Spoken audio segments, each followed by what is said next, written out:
India's Chandrayaan mission. India's Chandrayaan spacecraft and its rover have now been silent on the moon for several weeks. The lunar environment is unimaginably harsh. A single night on the moon lasts us a staggering 14 Earth days, forcing the rover and its electronics to endure bone-chilling cold. Without continuous power to keep them warm, the rover and lander are likely no longer operational. Yet, when sunlight returns, there remains a faint hope they might awaken. The Chandrayaan mission was extraordinary in many ways. Designed to last only 14 days, it conducted groundbreaking experiments in a little-explored region of the moon.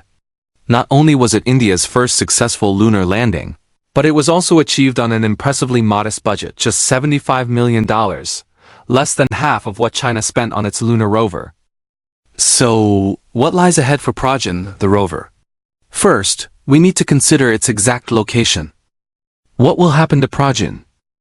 In recent years, space agencies worldwide have raced toward one prime target, the moon's south pole. Scientists believe this region harbors ice, just beneath the surface, an invaluable resource that could provide drinking water and rocket fuel for future missions. While the moon itself is hostile, its poles are even more extreme. In fact, the coldest temperature ever recorded in the solar system was at Hermite crater near the moon's north pole, an astonishing -250 degrees Celsius. Because parts of this crater never see sunlight, temperatures remain frigidly low. Though Chandrayaan didn't land precisely at the South Pole, it still faces severely low temperatures and of course the long lunar night. But why does the lunar night last so long? The moon completes an orbit around Earth roughly every 28 days. The same side of the moon always faces Earth, locked in synchronous rotation. This means one lunar day consists of about 14 Earth days of sunlight, followed by 14 days of darkness. With only half a month of light, the rover had to work quickly. Upon landing, the rover immediately deployed and rotated to face its solar array toward the sun. This array produces around 50 watts, enough power to move the rover at about 1 centimeter per second. Because Prajna can't send data directly to Earth, it transmits signals to the lander via a small antenna. The lander then relays the information to an orbiter, which beams it back home. This setup means the rover must remain within 500 meters of the lander to maintain communication. The rover operates largely autonomously. The Indian mission team sets the destinations, and Prajna navigates safely using 2 front cameras that detect obstacles. Just days into the mission, this system saved the rover from plunging into a 4-meter-wide crater by stopping and redirecting its path. And no, it didn't stumble upon an old warship on the moon, though that would be quite a story. However, if you're interested in epic military vehicles, check out War Thunder, today's video sponsor. War Thunder is a free-to-play online military action game where you can engage in fierce battles across land, air, and sea. Whether piloting a Soviet tank, soaring in an American fighter jet, or commanding a massive naval ship, War Thunder offers a vast array of vehicles from over 10 nations. The game even has a dedicated wiki with detailed info on every vehicle, including the USS Nevada, definitely not on the moon but available in-game. Vehicles can be upgraded with armor and equipment, and fresh content is added regularly. Available on PC, Xbox, PlayStation, and Mac, War Thunder is completely free to play.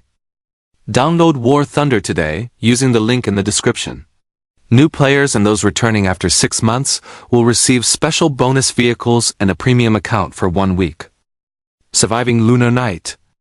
To endure the lunar night, Chandrayaan's rover must survive 2 weeks of -200 degrees Celsius temperatures. It has a modest 10 Ah battery, which is far too small to power heaters throughout the night, a critical function to keep its electronics alive.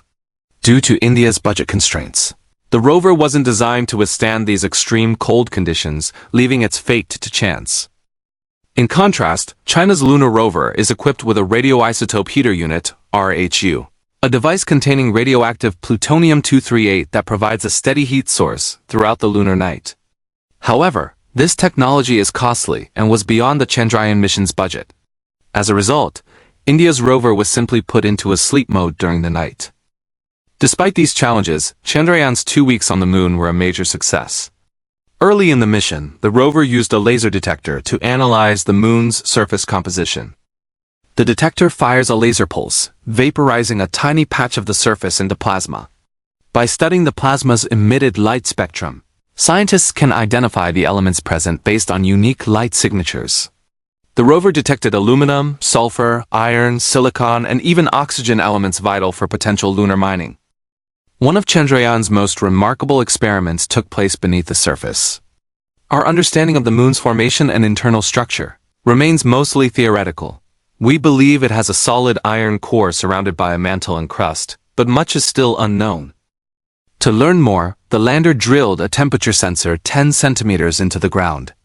Scientists expected a cool 20 degrees Celsius near the South Pole surface, but Chandrayaan found a surprisingly warm 60 degrees Celsius. Just 8 centimeters deeper, temperatures plunged to minus 10 degrees Celsius, a dramatic 70-degree swing. On Earth, such depth would see only minor temperature changes.